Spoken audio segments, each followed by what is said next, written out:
numbers, as we said, and in this case we're going to be borrowing USDC, and at the time of writing it was 2.97 APY with a bonus of 2.08% APR and paid in Matic. So we can borrow USDC if we deduct one from the other approximately. We're paying 0.89% on the debt, while we're depositing DAI and earning approximately 5.48%. So that's pretty low rate for a loan, and that's pretty decent rate for a deposit. Compare that to your bank right now. Chances are here it's going to be 18%, and here it's going to be 0 point something. Okay, so what's going on? Well, we talked about this. There's a promotion. Polygon's got a contract with the Matic people, and they're giving free Matic to depositors and borrowers. Okay, let's look at depositing tokens on Aave. All right, to do this, well, we go to the top and we click on deposit. And then we go down here and we click on DAI to make the deposit. So, as I said before, in our strategy, we're ignoring the variable coins like Matic, Rep Bitcoin, Rep ETH, and that's our Ethereum. Okay, when it's on the Polygon network, it looks like this, not just not just ETH, but WETH. It's wrapped in whatever code they need to make it work. And there's also the Aave token, but we want stability to reduce our risk, and that's why we're not using these coins. Okay. And also not depositing USDT, not that we don't like USDT, just that for whatever reason, I'm not sure exactly why, but Aave doesn't allow you to use USDT as collateral to borrow against. So you can deposit USDT, you can withdraw, borrow USDT, but you cannot use USDT as a collateral for borrowing.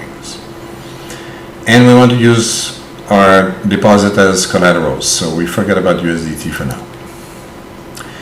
If I ever find the reason why, I'll tell you, I'll explain it. So, we clicked on DAI to deposit, and we're now on the DAI deposit page. There's a lot of relevant information here. What we see is that maximum LTV is 75%. What does that mean? LTV is the loan to value ratio. So this means that we can borrow up to a maximum of 75% of our DAI deposit. We cannot borrow more than that. It won't let us. Okay. Also, we don't want to be too close to 75%. It increases our risk of liquidation. If something goes really crazy and whatever, the markets can do whatever they want. If a very unlikely chance, but if DAI gets unpegged, okay, it loses its peg to the US dollar and it stops dropping, okay, then our LTV is going to go crazy and go over 75%. Or if the interest rates on our borrowings go sky high, like 1,000%, well, our debt can skyrocket as well. Okay, very unlikely, but we want to sleep at night, so we keep ourselves a very wide safety margin. So they tell us also here that our liquidation threshold is 80%. This means that if our loan is worth more than 80% of our deposits are liquidated automatically to pay back the borrowings. And we have a 5% liquidation penalty. So we lose a total of 85% of our deposits. We don't like that, so we try to avoid it. Now, let's remember that we want to reduce our risk as much as possible, and too much leverage increases our risk too much. Okay, so that's why we keep our LTV close to 50%. We can go a little bit higher, like 52, 55, maybe even 60 at the most, but keep it close to 50. If you want to sleep at night, I like to sleep at night. I don't know about you, but that's me. So I still make money, and I don't feel that I'm a victim of the fluctuations on the market. market can crash or not crash, do whatever, Bitcoin can drop down to 10 cents. I'm still not losing money because I'm using stable coins. Now, let's examine the deposit closely. So, we click on the max because we want to deposit all our DAI. Okay? And we click on continue. Then we click on approve. Okay, and then we go to MetaMask and we click on confirm. Then we click on deposit. And we click on confirm again. Now finally, it's processing. It's processing. Sometimes this can be slow. It can take several minutes when the network is very busy. Eventually, the deposit's done, and we're successful, and then we can click on dashboard and look at what's happening. So this is our dashboard. Right now it says that we have 189 something DAI deposited and no borrowings. So now let's borrow against our collateral. Let's see what we're doing. So again, we're going to borrow stable coins. The reason we're using USDC is at the moment I'm writing this, the rate of borrowing is lower on USDC than it is on DAI. Okay? If it was lower on DAI, I'd borrow DAI. It doesn't matter to me. I'm not borrowing Matic, USDT, WETH or WBTC. Okay? The rates might look lower, however, Ethereum, Bitcoin, and Matic can go up in value, and if, let's say, whatever, they double in value, our debt is doubled, we reach the liquidation threshold, we're liquidated, we lose money.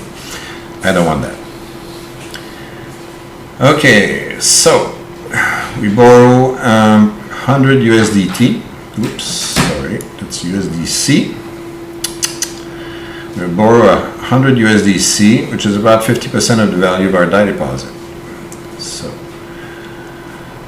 okay, that's what we're doing here. We don't go to the maximum, we just borrow 100. And we click on continue. We select variable APY, and then there's a continue button that pops up, and we click that. And then we click on borrow.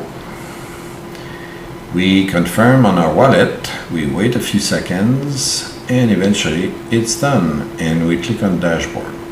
Now we can see our health factor is in the green. We're happy, we want green. And this is what our dashboard looks like. We got 200 here, approximately $200, and here approximately $100 borrowed. So we borrowed about 50%. It tells us exactly the percentage right here. Now, at this point, you may be surprised to know that we doubled our investment. You see, Chris, you're crazy. How did we double our investment? I put 200, I borrowed 100, I didn't double my investment. Okay, I'm going to show you. So we do the math. How many tokens do we have working for us? So we have a deposit of 189, approximately $200.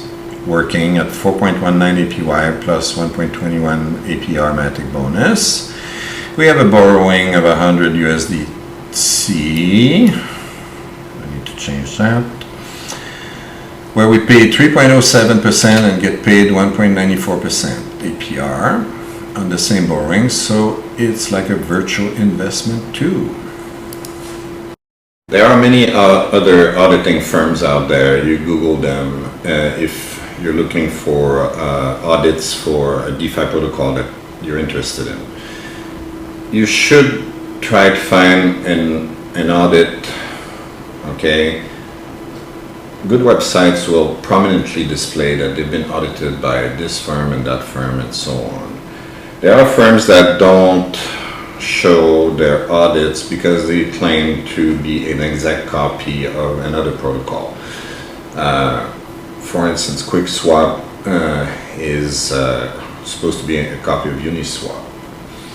Okay, so they say, well, we're not doing an audit because we're using the same code. So maybe we believe them, maybe we don't. Okay. So as much as possible, try to find sites that have been audited. It doesn't make it risk-free, but it does reduce the risk somewhat. Okay, we always try to manage the risk. We always try to reduce risk. We cannot eliminate risk. Something bad can always happen, even on really big websites that have been around for years and that billions of people are using. Okay, they're less risky, but there's always a chance that something terrible is going to happen that nobody anticipated. Okay, so be careful. Don't put all your eggs in the same basket, as I said before. All right, so another place that's very useful to look at, it's called rugdoc.io. So remember we talked about rug pulling? Well, this guy is a doctor that talks about rug pulling, okay? So on this website, they what they do is that they go on several hundred DeFi websites, they check the code, and if they find something bad, they tell you. So for instance, they do Polygon farms, they do also Binance farms, and maybe others, I don't remember right now, we can check them out later. But here are two very interesting examples. Well, we have all three categories right here. The first one is high risk, in red with little warning signs. Guess what that means? That means don't put your freaking money there, they're gonna steal it. Okay? That's pretty much it. I mean, it's very, very high chance. It's almost 100% chance that if you put your money there, your money is going to be gone. Okay? Because they found something bad in the code. They found a way for the promoter or the programmers to do a rug pull on you, to take the money out, or they found some really big bugs that would let hackers steal your money easily or something. Okay, you can read the details if you're interested, but why bother? It says high risk. Don't touch it. Okay, unless you like to gamble and you say, oh wow, it's giving me 3 billion%, maybe I can make money with this. Unlikely. Okay, maybe for a day. And then what? And then you have another one here that's listed as medium risk. Okay, that's still bad in my book. Okay, the risk is lower than high risk, but it's higher than low risk. Okay, so the way I see it is that some protocols, I mean, I said it before, some promoters and some some programmers, okay, create protocols. Sometimes with really good intentions, sometimes not. And let's assume, for instance, that in this case they have good intentions. Okay. Well, it's a little bit like this. It's a little bit like you take a room and you put a big pile of gold on in a table in the middle. The windows are open, the doors are open, there are no security guards, no security cameras. Anybody can come in and out and deposit gold and earn profit, let's say, magically, I don't know how. And anybody can take out the gold anytime. And nobody's watching that nobody's stealing other people's gold. Okay? Well, that's how I see it. Okay? The DeFi is still very young. Some protocols take measures to protect the assets that are deposited there. Some are maybe a little bit naive and they say, oh, people are not going to do that. They're not going to come and steal everything. Okay, this happened to Iron Finance recently. Okay, yet something like $2 billion were invested. Okay, everybody was making money. Everybody was so happy. The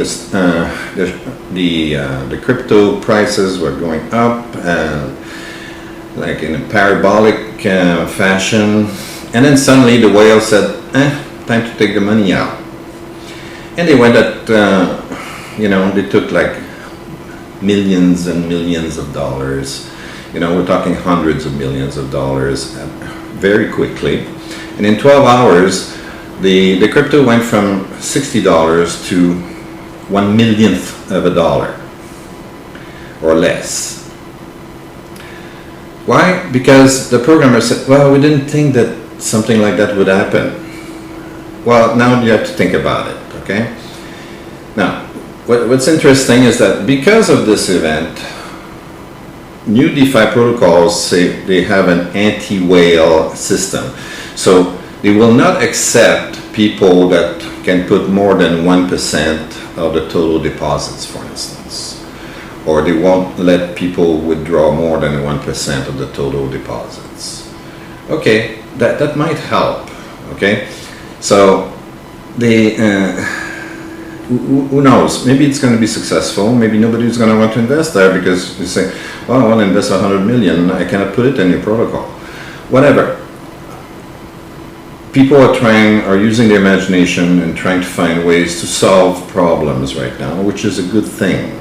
We want, although it's painful, we kind of want whales and sharks and pirates and the whole 9 yards to come into these protocols and try to break them, because we want the programmers and the developers to think of solutions for these problems, okay?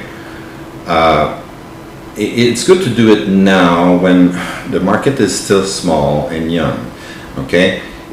Like the crypto market is around a couple $1 trillion, okay, at the most right now after the crash. Maybe it's only $1 trillion now, I don't know. But it's important that that's still a fraction of the global markets, the global financial markets, okay? The currency market is at least 100 times bigger, and then you have the trade market, all the products that are sold and everything, that's like hundreds of trillions. The stock markets are several trillions, okay? Eventually the crypto market is going to expand and include a lot more of those other markets at some point. That's what I'm predicting. So before people trust hundreds of trillions of dollars into crypto, the systems have to be a lot more robust. They have to be a lot more sophisticated, and they have to understand the risks, okay? What dangers are looming that people have not thought about, okay?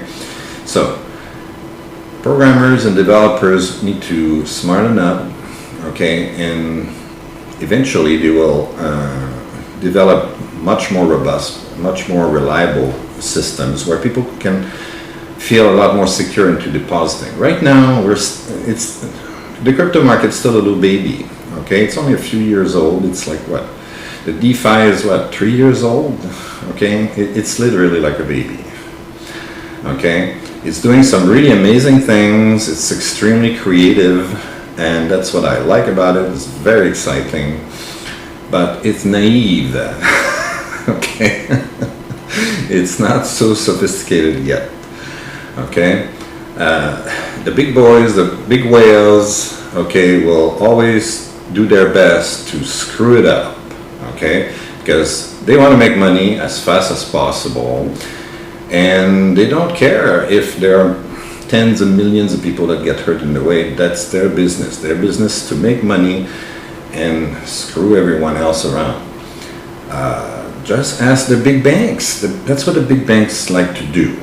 Okay, like the big whales on the stock market and the currency markets. That's what they do. Okay. All right. So let's go back to RockDoc to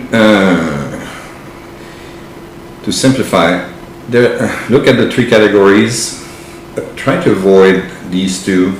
Okay, I mean, Very often I'm going to go on YouTube or TikTok or whatever, and I'm going to see people promoting protocol X, okay?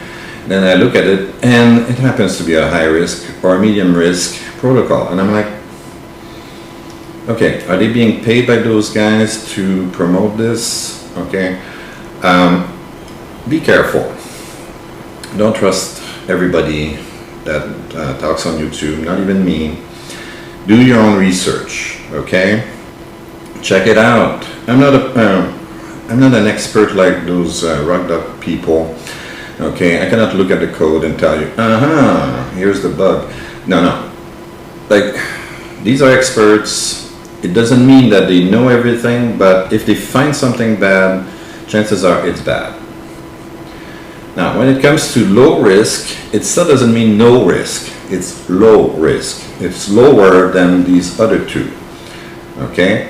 Something bad can still happen. We don't know. However, I would trust more the low risk people than the high risk or medium risk people. Okay? So, try. If you find some interesting projects, check this place out, check Certic, check other auditing firms, okay? And check on the actual website if things make sense, okay? If you see that they're charging you very high fees, like a 10% deposit fee, and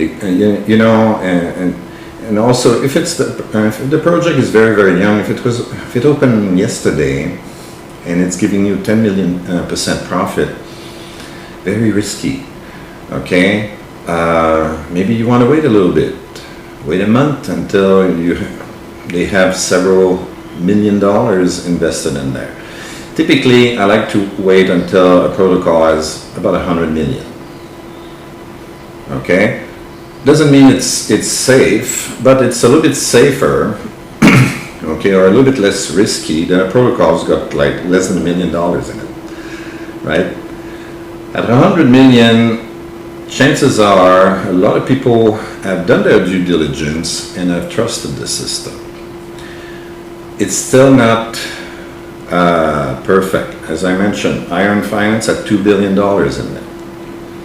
A lot of people trusted it because there were some big names behind it. Mark Cuban was behind this, and some of the big people, and they still got burned.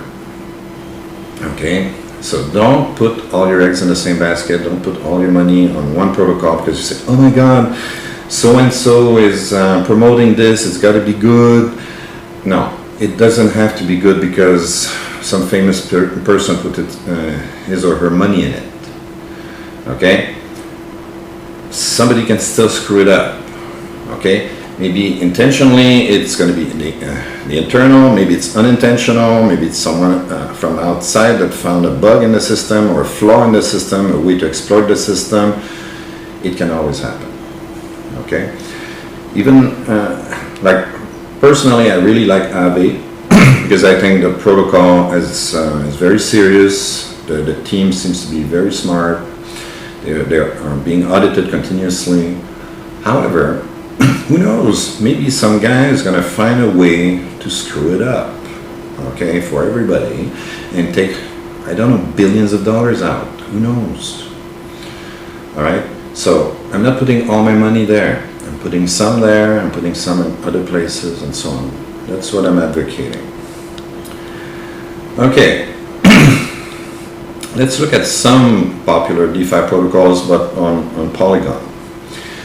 Okay, we have to be careful where we invest our crypto, and that we just borrowed on Aave. Remember, this is our strategy, right? We deposit on Aave, we borrow against that deposit, and we take some of that borrowing, and we put it on various projects that we think are good. Either we put it back on Aave because we believe in them, or we find other places where we can invest and maybe get a higher return. That's what we're looking for. So we're going to look at some medium and higher risk. Like when I say higher risk, it's higher than zero. Okay, it doesn't mean it's 100% risk. I'm not going to go with the red flags from Rug Dog. Okay.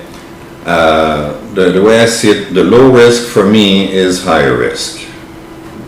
Okay, I don't know if you understand, but like when you saw on Rock Duck right here, the high risk is like, for me, it's like, don't even touch it. Medium risk, don't even touch it. Low risk, Rock Duck calls it low risk, for me I call it higher risk. Got it? All right. So that's what I'm talking about here. So again, I never put all my eggs or all my crypto in the same basket or the same DeFi protocol. There's always a chance that something bad is going to happen. It can get hacked, the promoter can walk away with the money, and sometimes it happened, I think it's Polywhale. The promoters just got tired. They said, oh, it's too hard, too much competition, we're not making money, so we're shutting down.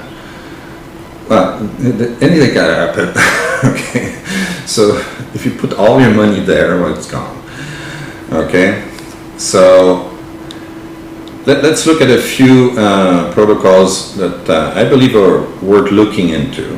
I'm not saying those are certain, I'm not saying these are safe.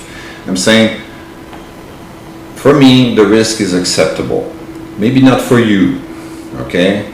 Do your own due diligence, check it out. If you think it's too risky for you, don't go there, okay? So, they're all more risky than Aave. That's guaranteed, okay? So, first one is QuickSwap exchange, .exchange, okay? They have several interesting projects there, okay? They have several interesting pools. We're going to look at them a little bit. And there's also Polygon, there's Curve. Curve is also on Polygon. Curve is a little bit funny because they really have a low-key design. It looks like something from the 90s, the way it's designed. But Curve has billions of dollars invested there. It's a pretty strong protocol. You can make some interesting return. There's SushiSwap, sushi.com, also available on Polygon. There's all kinds of projects. Some are more risky than others. And there's a new guy on the block called Defi Network. They have about between 100 to 100 million dollars invested there. They're interesting in the sense that they're pretty much a copy of QuickSwap, which is a copy of Uniswap. One thing that's interesting is that they have a button you can press if you want to turn off gas fees, so that you can transact there with zero gas fees. Why pay gas if you don't need to? Okay. Again, all these projects are riskier than Aave, but you can get some much higher yields. Okay. So they have got pools and stacking options. You never go all in on only one of these projects, okay? Maybe you put a little bit on QuickSwap, a little bit on Sushi or on Curve. You know, you choose, okay? You make your own choices.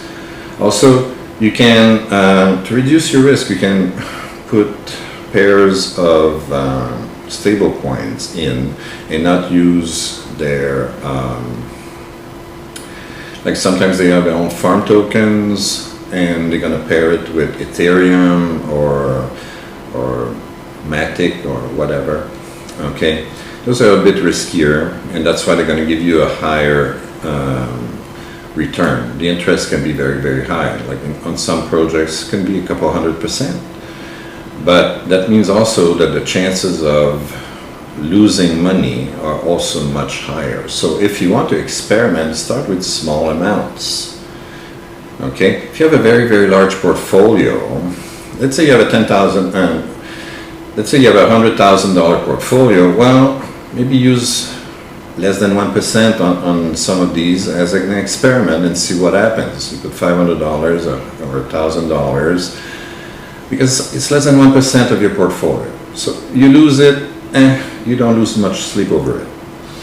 If you have a very small portfolio of like a couple of $1,000, well, maybe you don't want to put $1,000 on a very risky venture like this, okay? Maybe you want to stick to something that is going to give you less interest, but it's going to be probably safer, okay? So remember this, if the returns are very high, the risks are very high, okay? All right, so I like to spread the risk, and this is an example of what my portfolio more or less looks like, okay? So there's about 50%, which is in DAI stablecoin deposits, okay, on Aave. 25%, so half of this was borrowed. Remember that? So, and again, they're in stablecoin borrowings. Okay. We remember that we're depositing stablecoins because I don't want to lose value. Okay. I'm earning interest on top of this, compound interest, plus the bonus matic for the next 6 months. Here, also, I borrowed stable coins because I don't want to wake up the next day and it doubled in value and then I'm getting liquidated, okay? And I have to pay interest, compound interest on this, but at the moment I'm getting a bonus matic reward that pays off a good part of the interest on this. So my interest is about 1% or less to borrow. That's a pretty good deal. And then with the money that I got from this, then I'm investing in other projects. So you've got stablecoin pools, so where you can, for instance, create liquidity pairs of DAI and USDC or USDT and USDC and so on. Okay, and you can invest them because they're stable coins, their value is not going to change much. But on those other projects that we mentioned above, most of them have pools of stable coins, and they're going to give you a much higher return than Aave. So instead of getting something like 3% return, maybe you get 15% return, 20% return, and up. Okay, depending on the protocol. Again, it's probably riskier if the percentage is higher. And then I've got other projects that I find in my case are medium risk, and in my case are higher risk. We're not using the same, I'm not using the same criteria as RockDoc. RockDoc's high risk, for me, I'm not even touching them. They're medium risk, I'm not even touching them. They're low risk, I consider, by myself, I consider them medium or high risk, depending on how much interest is being provided. And also, I'm looking at how unstable the underlying assets are. So if I'm putting two variable assets together, I'm considering that high risk. So if there's a pool of, let's say, BNB and Ethereum, those are both variable assets. They would be in this here, in this section here. And if I have a stablecoin pooled with Ethereum, let's say, it would be medium risk, and I would put it over here. My definitions are a little bit different than RockDoc's, okay, for clarity. All right. So we talked about this already. Now, remember that these are extremely volatile if you use, as soon as you get out of stable coins, it's extremely volatile. Okay? Just in the last week, every day I saw Bitcoin and Ethereum and those other coins go up and down about 10% per day. Okay? That's a lot of risk. That's a lot of volatility.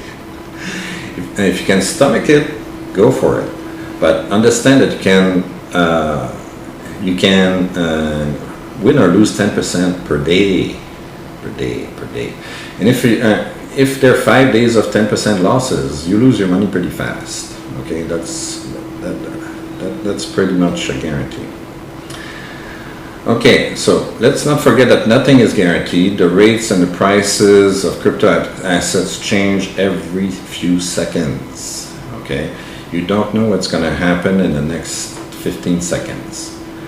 Okay, some big whale might decide, okay, it's time to dump coin X. Okay, and they dump it, and the price just crashes. Okay. And they don't lose money. They know what they're doing. Okay. The small investors lose money. Okay. That's how it works. Okay. So that's why we make sure that the segments of risky assets is very, very small. And I'm not putting all this in one protocol. Okay. That 5% could be in 5 or 10 different protocols. Okay. Or 5 or 10 different pools, okay, on various protocols. It depends on how big your portfolio is, obviously. But on Polygon, what's nice is that you can invest like just $100 or a couple $100 in various protocols because the gas fees are so low. It gives you a chance to earn higher returns without paying a lot of gas fees, even if your portfolio is very, very small. Okay. You don't need to have $100,000. You don't need to have millions of dollars in order to get a higher return. Okay. You can risk a small part of your money, even if it's only $100 or even $50 on a higher risk venture, and you say, "Oh wow, it's actually working." Okay. And that's great.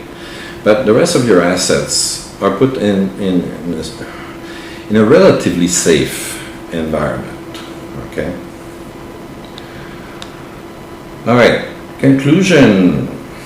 We're at the end of the show. So, I hope you learned I gave you some ideas to build your own crypto investment strategy. Okay. You don't have to use exactly what I'm doing. I don't have the answers to all the problems in the world. This is the strategy that I'm using right now. I'm pretty happy with it. Okay, the market's been going down a lot, and I've not lost a lot of money. Okay, I've made some money. Every day I'm earning returns on my investments. Okay, and some of my riskier assets have lost value, but I'm not selling them because I don't need to sell them. I don't need the cash. Okay? If I find something that becomes really crappy, okay, I say, that protocol is not holding up to its promises, then okay, that's a good reason to take it out. Okay?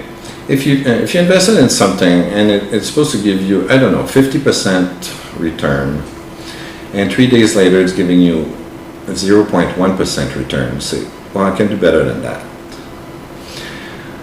Don't buy and sell necessarily because the value of the crypto went down. That's not a smart strategy. Okay, selling Bitcoin because it dropped 50% from the price you paid for it is not a good idea, unless you want to reduce your taxes and claim this as a tax loss. If in your country you're allowed to claim the loss you made on Bitcoin as a tax loss, and you can use it to reduce your taxes, that might be something to consider. But don't believe me, check with your financial advisor, check with your tax advisor, your accountant, or whatever you've got. Okay? Don't trust me. Ask them. I don't know in what country you're living. I don't know what the tax law is in your country. I cannot advise you on this. But that's about the only reason I would think of selling Bitcoin or Ethereum. Those are really strong cryptos. They've been around for many years. Okay? and they did not change. They don't change, okay? It's like gold. Gold's been gold, okay, since gold was invented, okay, billions of years ago, okay? I don't understand why people say, oh, I'm dumping gold right now, it's not good, the price is dropping. Well, if the price of gold is dropping, that's the time to buy. It's cheap, okay? I live in Bangkok, and in Bangkok, when the price of gold drops, people rush to the gold shops and they buy it because they say, wow, we're getting a bargain. It's the same thing with crypto. If you have good crypto, like Bitcoin's a good crypto, Ethereum is good crypto, and there are many others, okay? If they become very, very cheap because of market conditions, that's time to buy, not time to sell, okay? So don't sell your assets if you see them drop in value when they're variable, okay? If you have stable coins that drop in value like 20%, okay, there's something wrong with the stable coin. That should not happen, okay? But if you have a variable crypto that's supposed to vary and it's varying, then that's normal. But it's become cheaper. It might be time to buy if it dumped like 50%. To me, that means it's 50% off. Okay, it's not a reason for selling unless, as I said, you could claim a tax loss. Okay, if you can reduce your taxes with it, go for it. Check with your accountant. I'm not a financial advisor. All right. So let's remember this. Caveat emptor. It's Latin. It means buyer beware. The Latin, okay, the Romans 2,000 years ago invented this phrase. It's not new. Okay. Be careful when you buy something. Okay. Crypto is very risky. Even stable coins can be risky. They're less risky, but they could be risky. Who knows? Maybe DAI is going to lose its peg tomorrow. I don't know. Unlikely, but not impossible. Nothing's impossible. So, because of this, you reduce your risk. You do your due diligence. You read audits. You check RugDoc. You check Certic. You check other auditors. Okay. Then you diversify to spread the risk on many platforms. You don't put all your money on just one platform. Okay? We saw a couple of platforms. There are hundreds. Okay? Try to find the best ones.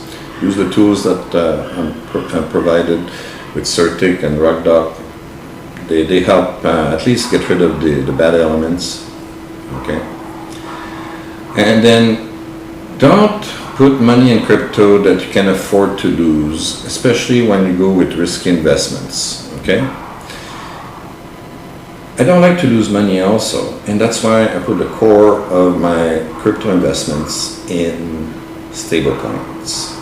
And it's still better than me keeping all that money in a savings account in a traditional bank. I still have money in a traditional bank because I need to pay bills and I need to, live. But stable coins give me a much higher return than I can get at the bank at the moment. If tomorrow banks start giving me 5% on my deposits and I get only 3% on Aave, well, you know what? I'm going to put my money at the bank. I'm not married to Aave, okay? So, put your money where it can be profitable to put it at an acceptable risk. Okay. Now, remember, we're using other people's money on risky investments. I'm not putting my deposits on something I consider very risky. I borrow on my deposits, and that I can invest in various little projects. Okay. Some I consider myself riskier than others. Okay. Still, by RugDoc's definition, all my projects should be low risk. But my definition is even more strict, okay? So in those projects, I find those that I consider lower risk and higher risk, and then I spread the money around them. Okay, remember that to keep your LTV, your loan to value, around 50%. Don't go much higher than that. If you go too high, you're going to get liquidated. And when you get liquidated, they charge you a 5% penalty. And they give that 5% to the liquidator, the guy who's making money off you. Okay? Use only stable coin deposits and borrowings on Aave.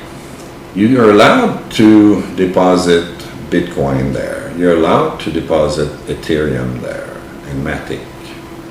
And you're allowed to borrow against that. You're allowed to use those as collateral. You're allowed to. I mean, if you want to do that, feel free to do that. But remember, you're increasing your risk exponentially. It's true. Just think about this. Let's say that back in April, before the crash, okay, you put your Bitcoin there on Aave as a deposit, and you borrowed against it, and you borrowed, let's say, 50%. You kept your LTV at 50%. Around May, the market crashed, and Bitcoin lost around 50%. What does that mean? You're liquidated. Simple as that. You wake up and you say, oops, what the hell happened?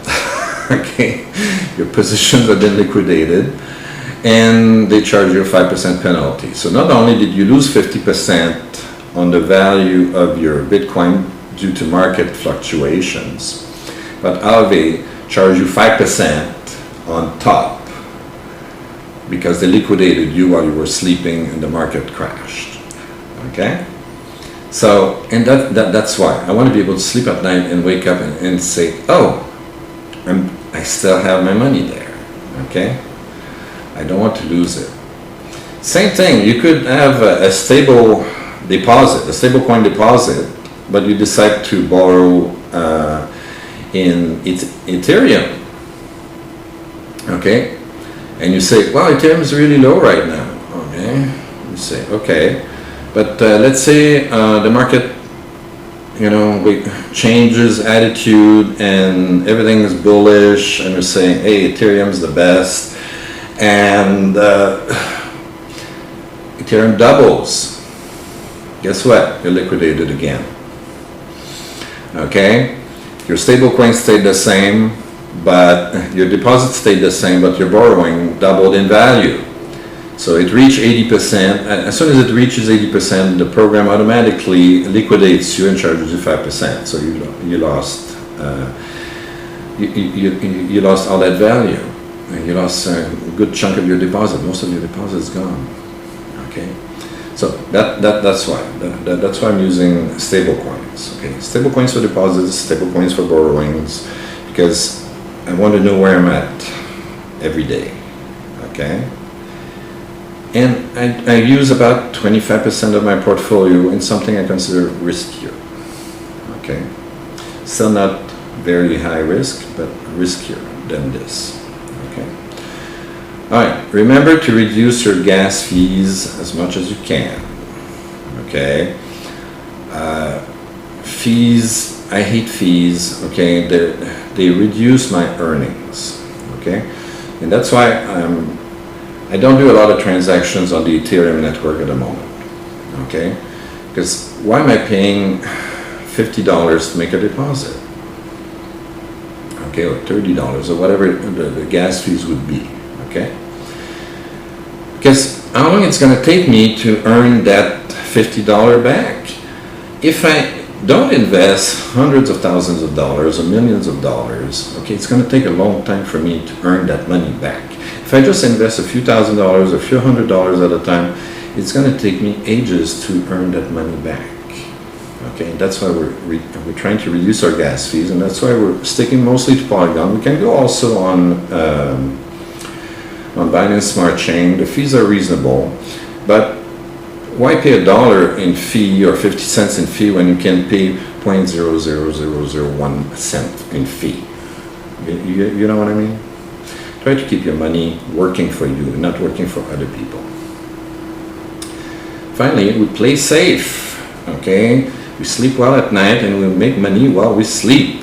That's the whole point of this, okay? All right, almost done. I just want to recap here. Got some important links. This is our YouTube channel. If you type deficrypto.today, it brings you right here on YouTube. Now, as we remember, we have our MetaMask wallet. That's where you get it. If we want to add the Matic network to MetaMask, we go here, we get the information there. We can see our Matic online wallet when we want to add the coins that are missing from MetaMask. Remember that? If we want to get some free Matic supply to get started, we can go there. This is Aave, which is pretty much a core of my strategy at the moment. These are some of the DeFi protocols that we talked about briefly earlier. They're more risk than Aave. Okay, be careful. But I think they're worth considering. They're less risky than others. Okay, and here's the place where we can swap tokens for the best rate and the lowest gas fees at 1inch.io. Alright, I hope you enjoyed the video. If you have questions, write them down. Okay, please subscribe and put likes. If you put likes, it means that more people will be able to watch this video because YouTube's algorithm is going to help them find this video and also be able to download the free book. Alright, so till next time, have a good day. Bye.